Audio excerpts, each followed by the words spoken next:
એની વહુને રીંગણા તો બહુ ભાવે। પછી એકવાર તો તે દલા કરાવી રીંગણા લેવા ઉપાડ્યા તો તેણે પહોંચ્યા એક વાડીમાં ગયા।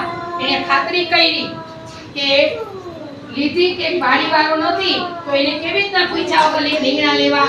તો પૂછ્યા વગર રીંગણા લેવાય કોઈની વાડીમાં? ન લેવાય। વાડી રે વાડી, વાડી રે વાડી, રીંગણા લઉં બે ચાર? તો ના, પોતે જવાબ આપ્યો, લ્યો ને ભાઈ 10 બાર। વાડી એમ બોલે કોઈ દિવસ ન બોલે તો દલાભાઈ તો તેની નાના 10 બાર રીંગણા વીણી લીધા। આમાં બધા રીંગણા વીણવા માંડ્યો, ઝાડમાંથી કટિંગ કરવા માંડ્યો, ફટાફટ લેવા માંડ્યો।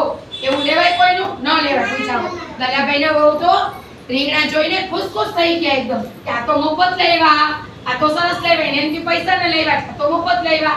તો એ ઘરે જઈને શાક કર્યું। પછી તો દલાભાઈ રોજ જાય અને વાડીને પૂછીને રીંગણા ઉઠાવે। રોજ કેટલા દી આપે વાડી? રોજ આપે કોઈ રોજ ના આપે, એક જ દિવસ આપે। વાડીના માલિકને વેમ ગયો તો કોઈ રીંગણા ચોરી જાય છે। શું થયું? વાડીવાળાને વેમ ગયો, રીંગણા ઓછા થઈ ગયા ઝાડમાંથી, તો ખબર તો પડી જાય ને આપણે કે આમાં કોઈ ચોરી જાય છે રીંગણા। રોજ ચોર પકડવા માટે હરીફ કાઢે, ઝાડ પાછળ સંતાઈ જાય, તે ઊભો રહી ગયો। દલાભાઈ આવ્યા તા તો નિયમ પ્રમાણે વાડીને પૂછીને રીંગણા ઉતારવા માંડ્યો પાછો। રોજ વાડીને પૂછે, રોજ પૂછાય, રોજ કોઈને પૂછીને લેવું જોઈએ, વાડીને પૂછીને ન લેવાય। તો આપણે પછી વાડીવાળાએ દલાભાઈને પકડ્યા।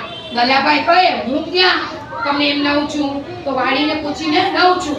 કામ સાંભળીને વાડીવાળો લાંબુ દોરડું લઈને, સાંભળો બધા નિસન્યો કે દલાભાઈને કુવા પાસે લઈ ગયો। દોરડાથી બરાબર બાંધો, આમ દોરડા બાંધો, જોજો દોરડા બાંધી દલાભાઈને કુવામાં ઉતાર્યા।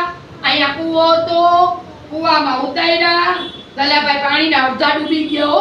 પછી એને બીક લાગી, હાયરે હું ડૂબી જઈશ તો મને મારી નાખશે તો?